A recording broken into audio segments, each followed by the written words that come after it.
Hello everyone, welcome to sweet memories. Upcoming రివ్యూలోకి వెళ్ళిపోదాం. జగదాత్రి కేదార్ వాళ్ళ ఇంటికి కేదార్ వాళ్ళ తాతగారు వస్తారు. అది చూసి జగదాత్రి కేదార్ చాలా బాధపడుతూ చేతిలో ఉన్న సాక్ష్యాలని ఇప్పుడు ఖచ్చితంగా యువరాజ్కి ఇస్తారు. ఎందుకంటే నేనే యువరాజ్ అని అనుకుంటున్నారు కాబట్టి అని పాపం అలా కేదార్ బాధపడుతూ ఉంటాడు. అప్పుడే యువరాజ్, అమ్మయ్యా సాక్ష్యాలు చేతిలో ఉన్నాయంటే నాకు ఇచ్చేస్తాడు, ఇప్పుడు నేను ప్రశాంతంగా ఉంటాను అని అనుకుంటాడు యువరాజ్. తాతగారు మీరేంటి సడన్గా వచ్చారు, రండి అని కూర్చోపెడతాడు యువరాజ్. ఉండు బాబు, నేను మాట్లాడాల్సింది చాలా ఉంది. సుధాకర్, నేను నీకు 2 రోజులు టైం ఇచ్చాను. నా మనవణ్ణి కొడుగ్గా ఒప్పుకోమని చెప్పాను. కానీ నువ్వు నా మాటని పెడచెవిన పెట్టావు. నీ నుండి ఎలాంటి రెస్పాన్స్ లేదు. అందుకే ఇదిగో సాక్ష్యాలను తీసుకొచ్చాను. గుర్తుందా, 25 సంవత్సరాల క్రితం నువ్వు నా కూతురు సుహాసిని ఇద్దరు ఒకసారి అనుకోకుండా పోలీస్ కేసులో చిక్కుకుంటే నేనే మిమ్మల్ని బెయిల్ ఇచ్చి బయటికి తీసుకొచ్చాను. అప్పుడు నువ్వు నా కూతురు సుహాసిని ఇద్దరు కలిసి ఎఫ్ఐఆర్లో వైఫ్ అండ్ హస్బెండ్గా సంతకం చేశారు. మన ముగ్గురిని ఫోటో తీశారు. ఆ ఫొటోసే నా దగ్గర ఉన్నాయి. ఇప్పుడు ఈ సాక్ష్యం చాలా, ఇప్పటికైనా ఒప్పుకుంటావా అని అడుగుతారు. ఇంకా పాపం ఏం చెప్పాలో అర్థం కాదనమాట కేదార్కి. తాతయ్య అని అంటారు. ఆగండి, నేను అడిగేది కేవలం సుధాకర్ని మాత్రమే అని అంటారు.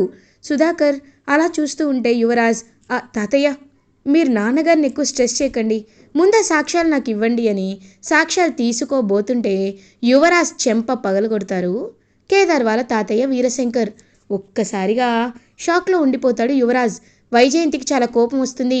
హే, ఏందయ్యా నువ్వు, ఎందుకు ఇప్పుడు మా అబ్బోడిని కొడుతున్నావు అని అడుగుతారు. అదేంటమ్మా, ఈ అబ్బాయిని మీ కొడుకు అంటున్నావేంటి? మీ కొడుకు ఇక్కడున్న అబ్బాయి కదా, ఇతని మీ అబ్బాయి కాదు కదా అని అంటారు.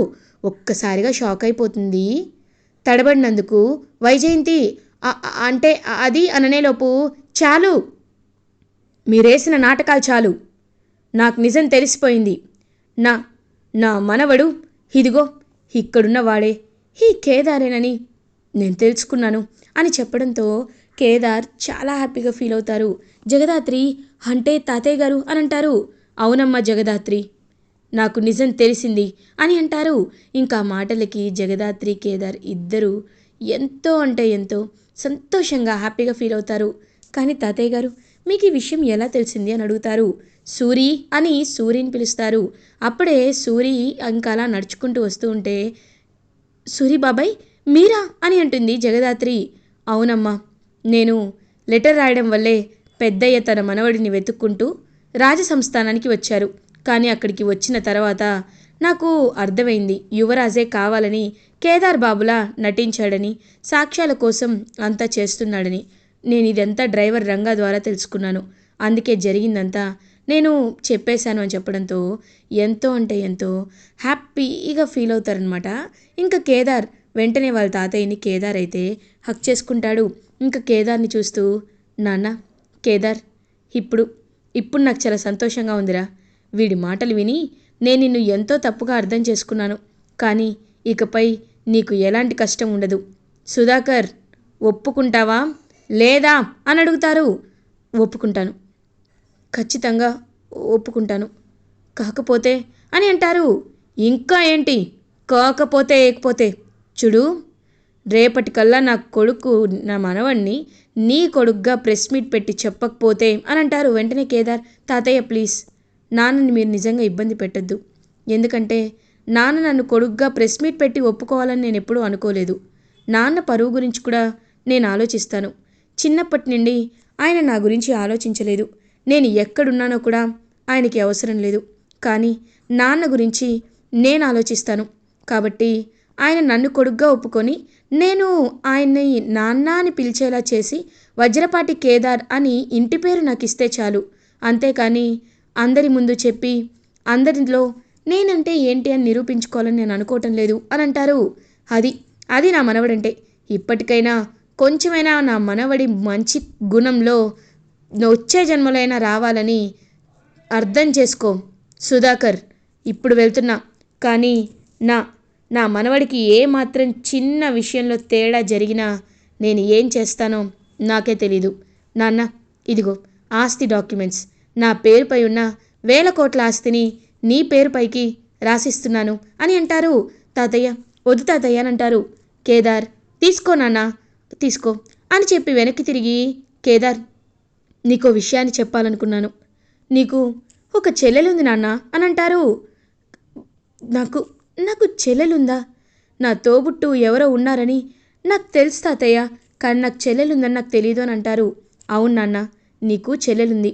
ఆ చెల్లెల్ని ఎక్కడుందో వెతికి కనిపెట్టే బాధ్యత కూడా నాదే. ఆ చెల్లెల్ని ఖచ్చితంగా నేను కనిపెడతానని చెప్పి ఇంకా కేదార్ వాళ్ళ తాతయ్య మాటిచ్చి అలా సగం సగం ఆస్తి అంటే 1,000 కోట్ల ఆస్తిలో కేదార్ పేరుపై సగం రాస్తారు. అండ్ శ్రీవల్లి అంటే కేదార్ వాళ్ళ చెల్లెలి పేరుపై సగం రాస్తారు. ఇంకా అలా కేదార్ వాళ్ళ తాతయ్య అక్కడి నుండి వెళ్ళిపోతారు. 1,000 కోట్లకి ఆస్తిపరుడు అండ్ సుధాకర్ కొడుకు అయిపోవడం వల్ల యువరాజ్ ఇంకా ఇంకా ఎక్కువ పగ పెంచుకుంటాడు కేదార్పై. ఇది ఇలా ఉండగా నెక్స్ట్ డే అవుతుంది. సుధాకర్కి కేదార్ తన చేత్తో కాఫీ తీసుకొస్తారు. అదంతా చూసి సుధాకర్, కేదార్ అని కేదార్ చేతులు పట్టుకుంటారు. నాన్న అని అంటారు. నన్ను క్షమించరా, నువ్వు ఎన్నో కష్టాలు పడ్డావు. నా స్వార్థం కోసం నలుగురిలో నా పరువు పోకూడదని నిన్ను ఎంత బాధ పెట్టానో. నీ కాళ్ళు పట్టుకున్నా అని అంట.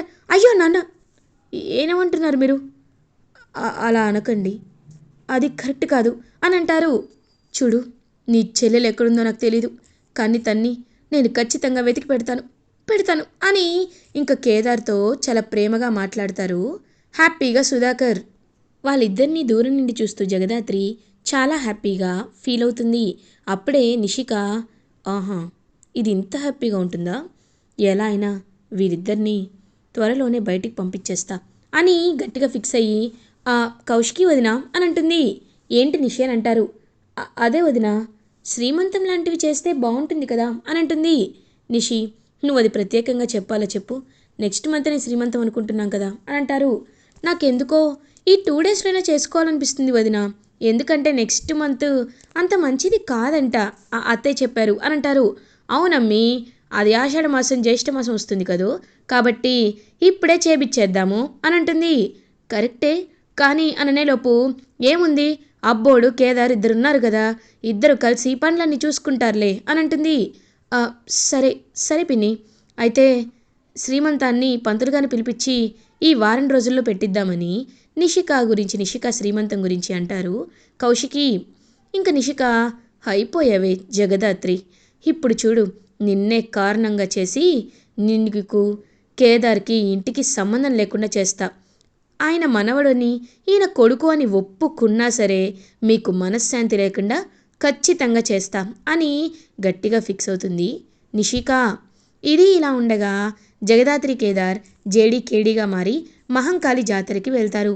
మినిస్టర్ సెక్యూరిటీగా జేడీకేడీనే పిలవడంతో జేడీకేడీగానే వెళ్తారు. వెళ్ళి ఇంకా బాగా అక్కడ జరుగుతున్న వేషాలు, రంగం అండ్ కొన్ని విషయాలు అన్నీ చూస్తూ ఉంటారనమాట. కరెక్ట్గా అదే టైంకి మినిస్టర్ కొడుకు, వచ్చారా వీళ్ళ కోసమే నేను ఎదురు చూస్తున్నాను, ఇప్పుడు నాకు వీళ్ళని ఒక ఆట ఆడుకోవాలనిపిస్తుంది అని చాలా క్రూయల్గా చూస్తూ ఉంటారు జేడీకేడీ వైపు. కరెక్ట్గా అప్పుడే సైగ చేస్తాడనమాట. పోతురాజులు వస్తారు. వచ్చి జగదాత్రి కేదార్పై కావాలనే ఒక పౌడర్ని చల్లుతారు. ఒక్కసారిగా జగదాత్రి కేదార్ ఇద్దరికీ కళ్ళల్లో ఆ పౌడర్ పడుతుంది. పడి పాపం వాళ్ళు తుడుచుకునే గ్యాప్లో ఇంకా వాళ్ళ తలపై గట్టిగా కొడతాడు అవినాష్. కొట్టి జాతరలోనే పక్కకి తీసుకొస్తాడు. ఇంకా జగదాత్రి కేదార్ మెల్లగా కళ్ళు తెరిచి చూసేసరికి అక్కడ అవినాష్ ఉంటారు. ఏంటి జేడి అలా చూస్తున్నావు? ఓ, నిన్నెక్కడికి తీసుకొచ్చానన్నా, ఒకసారి మీ మొహాన్ని మీరు అద్దంలో చూసుకోండి అని ఇద్దరికి ఇంక చూపిస్తాడు. చూపించేసరికి జేడీకేడీగానే ఉంటారనమాట. జగదాత్రి కేదార్గా ఉంటారు జేడీకేడీ. ఒక్కసారిగా అలా షాక్లో ఉండిపోతారు. పాపం ఏంటి, ఓ, మీ ఒరిజినల్ ఫేస్ నాకు తెలుసు, కానీ మీనన్ బాయ్కి తెలియదు కదా, అందుకే మీ ఇద్దరిని ఇప్పుడు నేను చంపేయబోతున్నాను. ఆఖరి నిమిషంలో మీనన్ బాయ్కి చెప్తాను. అప్పుడు మీనన్ బాయ్ మిమ్మల్ని నా పగ ఆయన పగ కలిపి నేనే చంపేస్తాను. ఆయన మీ గురించి తెలుసుకుంటారు అనేసరికి ఒక్కసారిగా జగదాత్రి కేదార్ ఇద్దరు షాక్లో ఉండిపోతారు. ఇంకా అలా జగదాత్రి అండ్ కేదార్ ఇద్దరు ఒకరినొకరు చూసుకొని ఒక ప్లాన్ అయితే వేసుకుంటారు. ఆ, ఏంటో అవినాష్ ఒంటరిగా వస్తాడు, సింహం సింగిల్ అనుకున్నాను, కానీ ఆ మీనన్ లాంటి వాడితో చేతులు కలిపి నన్ను దెబ్బ కొట్టాలనుకుంటున్నావు. అయ్యో, నువ్వొక పిరికి పందెమన్నమాట అని అంటుంది జేడి. ఏయ్ జేడి, ఏంటి ఏంటి ఎక్కువగా మాట్లాడుతున్నావు అని అంటారు. లేకపోతే ఏంట్రా పిల్ల బచ్చా, మా ఇద్దరికి కాళ్ళకి చేతులకి తాళ్ళు కట్టేసి పెద్ద పోజు కొట్టి మా ఇద్దరిని బంధించానని ఫీల్ అయిపోతున్నావా నువ్వు నీ పిల్ల వేషాలు అని అంటాడు కేదార్. ఏయ్ కేడి, నన్ను రెచ్చగొట్టద్దు అని అంటారు. రెచ్చగొట్టకపోతే ఇంకేం చేయాలరా, నువ్వు చాలా వేస్ట్ ఫెలోవి, పనికి రాని వాడివి అని చెప్పి జేడీకేడి కావాలనే ఇంక వాడినైతే ఫుల్గా రెచ్చగొడతారు. రేయ్ రేయ్, వీళ్ళు నా ఈగోని హర్ట్ చేస్తున్నారా, ఖచ్చితంగా వీళ్ళని రేయ్ కట్లిప్పండి అని అంటారు. ఎందుకన్నా వద్దు అని అంటారు. ఏయ్, నేను చెప్తున్నాను కదరా కట్లిప్పండి అనేసరికి ఇంకా అలా జేడీ కేడీల కట్లు విప్పేస్తారనమాట పక్కనున్న రౌడీలు. ఇంకా జగదాత్రి కేదార్ ఇద్దరు ఒకరినొకరు చూసుకుంటారు. ఇంకా వెంటనే జేడీ కేడీగా మారి ఆ అవినాష్ని వాళ్ళ రౌడీలని ఫుల్గా టప టప టప కొట్టి కొట్టి పడేస్తూ ఉంటారు. కరెక్ట్గా అదే టైంకి మీనన్ మహంకాళి జాతరలోకి ఎంటర్ అవుతాడు. అయ్యి ఇంకా మొత్తం చూస్తూ ఉంటాడు. కరెక్ట్గా అదే టైంకి ఇంకా గట్టిగా కోటింగ్ అయితే పడిపోతుందనమాట అవినాష్ వాళ్ళకి. చూసేసరికి రక్తంతో ఉంటారు ఒక్కొక్కరు. రేయ్, ఏం జరుగుతుందిరా ఇక్కడ, ఏమైందిరా, రేయ్ అవినాష్ ఏమైంది అని అడుగుతారు అవినాష్ని. మీనన్ జేడి జేడి అని అంటారు. అప్పుడే ఇంకా జేడీకేడి ఇద్దరు ఫేస్కి పసుపు కుంకుమ పెట్టుకొని ఇంకా అలా మీనన్ దగ్గరికి వస్తారు. మీనన్ గొంతు పట్టుకుంటుంది జేడీ. ఏరా, ఇలాంటి వాళ్ళతో చేతులు కలిపి నన్ను దెబ్బ కొట్టాలని చూస్తున్నావా, చచ్చిపోతావు. ఇప్పుడు నిన్ను అరెస్ట్ చేయడం నాకు చిటికలో పని, కానీ చెయ్యను. ఎందుకంటే నేను నిన్ను అఫీషియల్గా అరెస్ట్ చేసే తీరుతా, ఇలా కాదు అని గట్టిగా చెప్పి ఇంక అక్కడి నుండి వెళ్ళిపోతారు. జేడీ అండ్ కేడీ మిస్ అయిపోయారు అని మీనన్ ఇంకా చాలా పశ్చాత్తాపడుతూ ఇరిటేటింగ్గా ఫీల్ అవుతాడు. అవినాష్ మాత్రం ఎముకలన్నీ విరిగి హాస్పిటల్లో జాయిన్ అవుతాడు. కరెక్ట్గా అప్పుడే జేడీ కేడీనైతే చూస్తారు కౌశికి. జేడీ, మీరేంటి ఇక్కడున్నారు అని అడుగుతారు. ఏం లేదు, మేము జాతరలో సెక్యూరిటీ కోసం వచ్చాం కౌశికి గారు. సరే, మేము బయలుదేరుతామని ఇంకా వెళ్ళబోతుంటే సంథింగ్ ఈజ్ రాంగ్, జేడీ వాళ్ళు ఏదో ఫైట్లో ఉన్నట్టున్నారు అని అలా ఇంకా చూస్తూ ఉంటారనమాట. కరెక్ట్గా అప్పుడే జగదాత్రి కేదార్గా మరి ఇంటికి వెళ్తారు JD and KD. Kaushiki, Jagadhatri మీ ఫోన్ ఎందుకు కలవలేదు, ఇవాళ మహంకాళి జాతరకి వెళ్ళాం, మీరు కూడా వస్తారేమోనంటే ఫోన్ లిఫ్ట్ చేయలేదు అని అంటారు. అంటే స్కూల్లో చాలా ఎక్కువ పని ఉంది వదిన, అందుకే లిఫ్ట్ చేయలేకపోయాం, రా కేదార్ అని కేదార్ని తీసుకువెళ్తూ ఉంటుంది దాత్రి.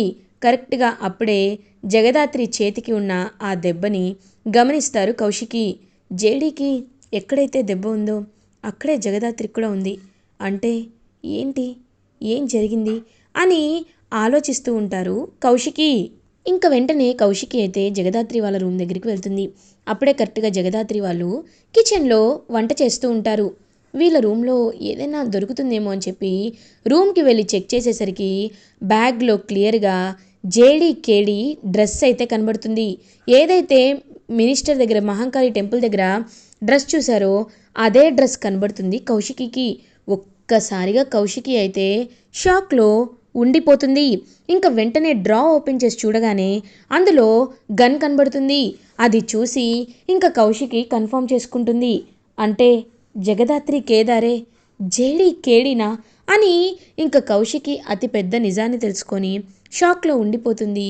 ఇంకా జగదాత్రి కేదార్కి పాపం ఈ విషయం తెలియక కిచెన్లో హ్యాపీగా వర్క్ చేసుకుంటూ ఉంటారు. లేదు, వీళ్ళు ఇంత మంచి వాళ్ళు, ఇంత పవర్ఫుల్ అయ్యుండి ఈ నిజాన్ని ఎందుకు బయటికి చెప్పట్లేదు, ఒకవేళ ఫ్యామిలీకి ఎలాంటి థ్రెట్ రాకూడదని చెప్పటం లేదా, ఇలాంటి వాళ్ళని మనం రెస్పెక్ట్ చేయాలి. జగదాత్రి వాళ్ళు ఎప్పుడు చెప్తారో నేను కూడా అప్పుడే నాకు నిజం తెలిసినట్లు ఉంటాను, అంతేకాని నేను నిజాన్ని చెప్పను అని పాపం తనకి జేడీ కేడీనే జగదాత్రి కేదార్ అని తెలిసి కూడా సైలెంట్గా ఉండిపోతారు కౌశికి. అప్పటి నుండి ఇంకా జగదాత్రి అండ్ కేదార్పై రెస్పెక్ట్ అనేది పెరుగుతుంది కౌశికీకి. ఇలా ఎపిసోడ్ ఎండ్ అవుతుంది. ఫర్దర్ ఎపిసోడ్ రివ్యూస్ ముందుగా మీకు కావాలి అనుకుంటే మా ఛానల్ని సబ్స్క్రైబ్ చేసుకోండి. Thanks for watching.